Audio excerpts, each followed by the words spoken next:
देखिए यहाँ पर मैथ्स क्लास 10th अध्याय 3 दो चरों वाले रेखीय समीकरण युग्म प्रश्नावली 3.1 उसका हम दूसरा क्वेश्चन देखेंगे। क्या बोलता है कि अनुपात a1 के बटे में a2, b1 के बटे में b2 और c1 के बटे में c2 की तुलना कर ज्ञात कीजिए कि निम्न समीकरण युग्म के द्वारा निरूपित, निम्न समीकरण यानी ये जो तीनों नीचे दिए हुए हैं ना, इसकी बात हो रही है, द्वारा निरूपित रेखा है। मतलब जब हम इन दो समीकरण को कोई भी विधि से हल करेंगे, ग्राफीय विधि से, प्रतिस्थापन विधि से, वज्र गुणनखंड विधि से, तो फिर वो रेखा है। नहीं नहीं, प्रतिस्थापन और वज्र गुणनखंड नहीं आएंगी इसमें, बस ग्राफीय विधि आएंगी। तो फिर क्या बोल रहा है कि निरूपित रेखा है, उसे हम ग्राफ पे निरूपित करेंगे।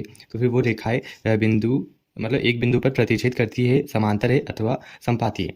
मतलब वो ऐसा कहना चाह रहा है कि आप पहले ही से ये प्रिडिक्ट करके बता दो, या फिर कुछ ऐसा बताइए कि ये जो समीकरण है, अगर हम उसे ग्राफ पर प्रदर्शित करेंगे तो इन दो समीकरण की ये जो दो रेखाएं बनेंगी वो एक बिंदु पे प्रतिच्छेद करेंगी, एकदम समांतर चलेंगी या फिर संपाती होंगी। ऐसा पहले बताने को कहा है। तो फिर ना इसके लिए एक आपको आपकी बुक में एक क्या कॉलम दिया हुआ है, उसे मैं दिखाना चाहूँगा आपको।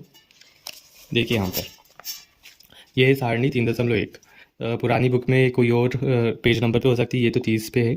देखिए यहाँ पर क्या बता रहा है कि ऐसे समीकरण दिए रहेंगे, ठीक है। उसे हम a1/a2 के रूप में लिखेंगे। ये जो x है, x के सामने क्या है, 1 है, और ये y के सामने क्या है, ऋण 2 है, और ये जो तीसरा मान है अचर पद, अचर पद 0 है। तो फिर हम उसे c मानेंगे, ठीक है, c1।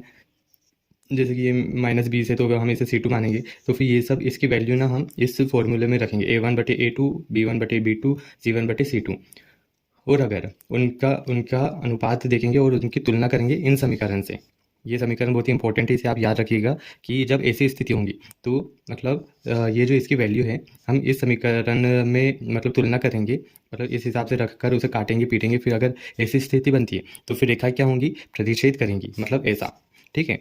और उसका एक ही हल होगा, जैसे कि एक ही हल होगा क्योंकि एक ही बिंदु पे काटेंगी, ठीक है। तो फिर आप दूसरा देखिए, 2x धन 3y माइनस 9 और 4x धन 6y माइनस 18, ठीक है। इसकी भी हम वैल्यू लेंगे। ये 2 a1 की वैल्यू है, ये 3 b1 की वैल्यू है, ये -9 काय की वैल्यू c1 की। ये देखिए यहाँ पर रखा हुआ भी है, आपको अच्छे से समझाने के लिए सब कुछ बताया गया भी है। और फिर इनकी तुलना इस समीकरण से करेंगे। अगर ये a1/a2 b1/b2 के बराबर आता है, ठीक है, तो फिर और ये b1/b2 c1/c2 के भी बराबर आता है, तो रेखा क्या होंगी, संपाती। संपाती का मतलब क्या होता है, एक के ऊपर एक, ठीक है। आपको आगे और अच्छे से समझा देंगे। आपको इस तरीके से बताऊंगा तो कैसे आएगा, जब आपको एकदम ग्राफ में दिखाया जाएंगे तब आप अच्छे से समझ पाओगे। और देखिए संपाती रेखा होंगी, संपाती रेखा के अपरिमित रूप से अनेक हल होंगे। अब जरा ये बताइए कि संपाती रेखा है और ये अपरिमित रूप से अनेक हल, इसका क्या संबंध है। देखिए भाई, ये एक रेखा है, उसके ऊपर एक और रेखा खींचती तो फिर वो बहुत जगह पे काट रही है ना। मतलब जैसे कि ये प्रतिच्छेद कर रही थी तो फिर इस हिसाब से प्रतिच्छेद कर रही थी। पेंसिल से बता देता हूँ मैं आपको। देखिए ये एक रेखा, ये दूसरी रेखा, ये यहाँ पर एक बिंदु पे प्रतिच्छेद कर रही है ना, ठीक है। तो फिर इसका केवल एक ही हल, मतलब ये एक बिंदु पे प्रतिच्छेद कर रही है, मतलब एक हल। लेकिन देखिए यहाँ पर संपाती रेखा क्या होती है, ये एक के ऊपर एक होती है, ये ऐसी, और इसी के ऊपर एक और रेखा, ठीक है। तो फिर इस हिसाब से क्या होगा कि अपरिमित रूप से अनेक हल। अनेक हल कैसे, क्योंकि भाई ये जो रेखा है ये एक के ऊपर एक है, मतलब यहाँ पर हर जगह पे काट रही है, वो तो भैया एकदम जगह जगह पे काट रही है ना, ठीक है। और अगला देखते हैं अब अपन, एक्स धन 2y माइनस 4, इसकी भी वैल्यू यहाँ पर सब कुछ दी है। एक्स के सामने एक है तो फिर उसे a1 की जगह पे रख दिया है, a2 की जगह पे ये 2 की वैल्यू रखी है, ऐसे सब भी वैल्यू रख दी है। और उसकी तुलना किससे की है, a1/a2 बराबर है b1/b2, और b1/b2 बराबर नहीं है c1/c2। अब यहाँ पे ध्यान दीजिएगा, ये तीनों एक दूसरे से अलग है। और अगर ऐसी स्थिति बनती है कि अगर ये दोनों मान इस दो मतलब बराबर होते हैं, लेकिन ये दोनों मान बराबर नहीं होते, तो समांतर रेखाएं होंगी। मतलब ये जो मतलब हमारे पास रैखिक समीकरण दिए गए हैं, अगर हम उसे ग्राफीय विधि से हल करने जाएंगे तो फिर क्या होगा, तो फिर उसकी जो रेखाएं हमें प्राप्त होंगी वो समांतर होंगी, प्रतिच्छेदी होंगी, या फिर संपाती होंगी। तो फिर यहाँ पर क्या बोल रहे हैं, समांतर। समांतर आपको पता है, एक के समांतर एक, मतलब जो कभी नहीं काटती, ये ऐसा। ये दो समांतर रेखा की यही खासियत है कि ये एक दूसरे को कभी नहीं काटेंगी और इसका कोई हल नहीं होगा। देखिए प्रतिच्छेद की स्थिति में क्या होता था, एक बिंदु पे काटती थी इसलिए एक हल, और संपाती में क्या होता था कि भाई वो एक के ऊपर एक रहती थी तो अनेक हल बोल दिया था। लेकिन समांतर है, मतलब समांतर है मतलब कहीं पर काटेंगी नहीं, उसे अनंत तक के ले जाओ तब भी वो एक दूसरे को नहीं काटेंगे, इसलिए उसका कोई हल ही नहीं होगा। बस इतनी सी बात समझानी थी आपको। अब हम अपना क्वेश्चन देखेंगे। सबसे पहले अपन ये वाला देखते हैं।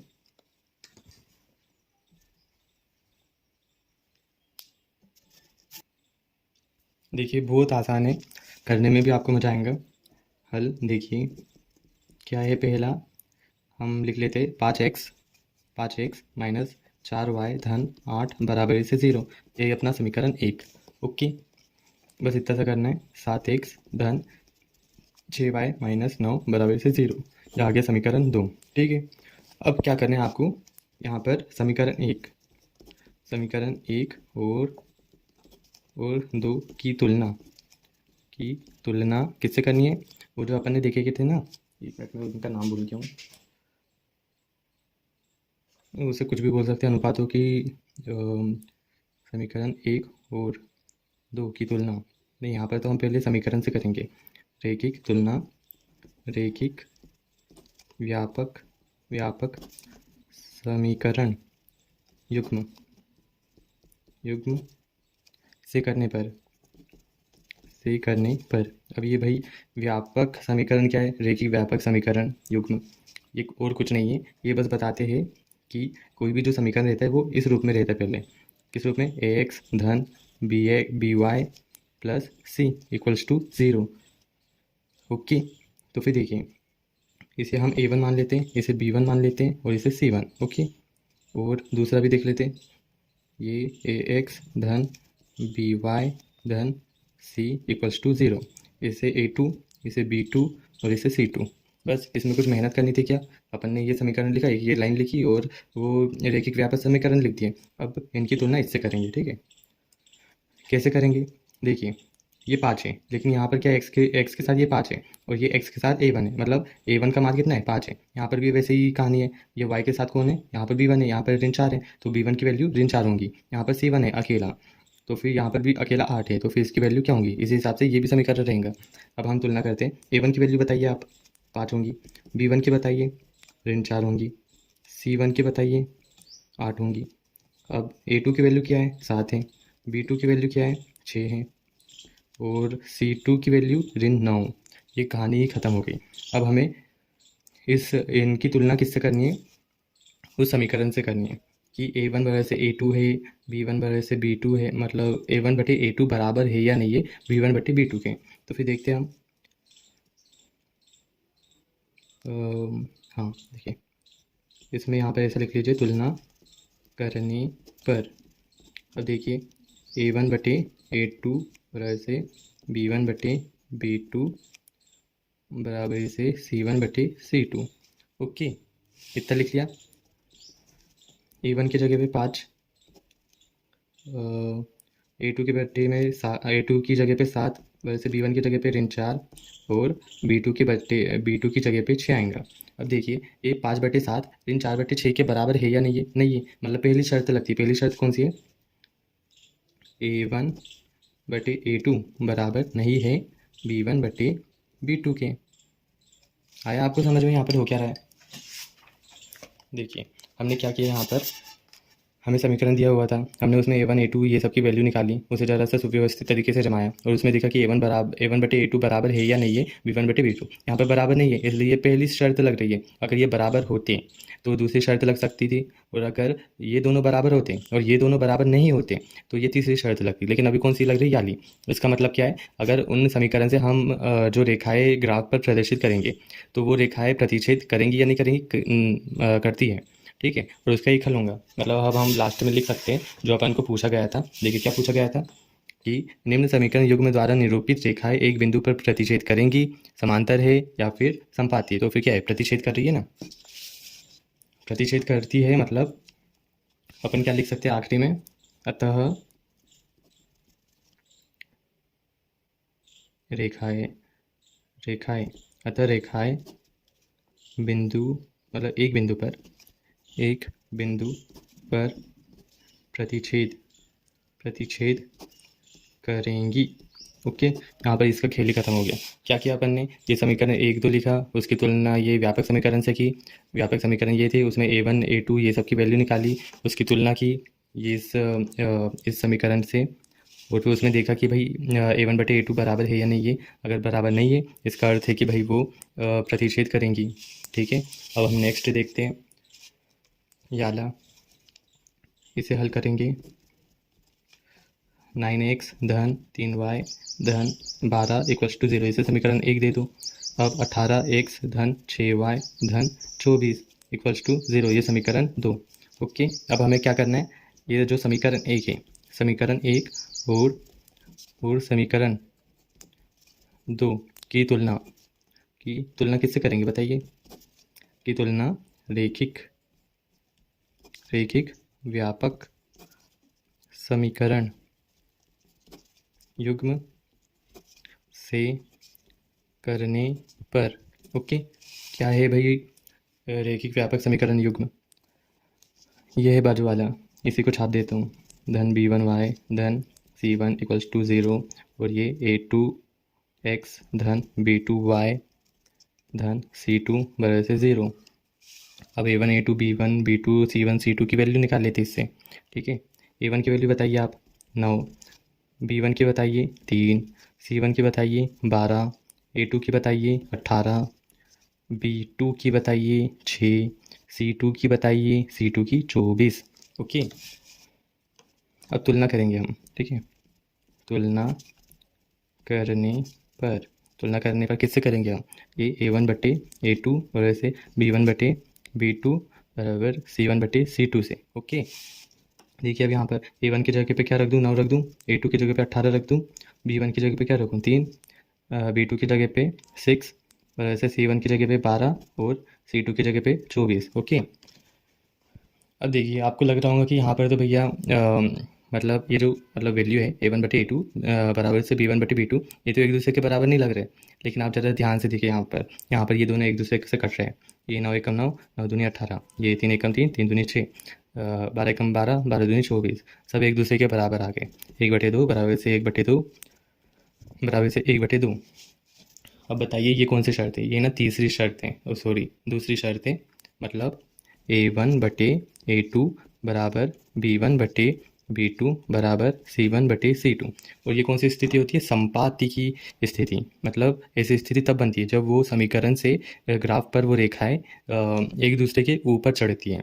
तो फिर हम बोल सकते हैं अतः रेखाएं संपाती होंगी। बस इतना सा करना था अपन को। अब हम तीसरा वाला भी देख लेते हैं। तीसरा क्या है? 6x माइनस 3y धन 10 equals to 0, 2x minus Y धन 9। ओके,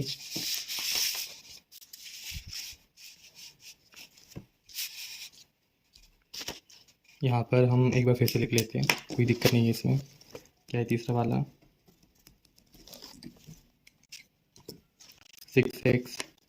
6x माइनस 3y धन 10 बराबर से 0 और 2x माइनस वाई धन 9 बराबर से 0। ओके, इसे हम हल करेंगे।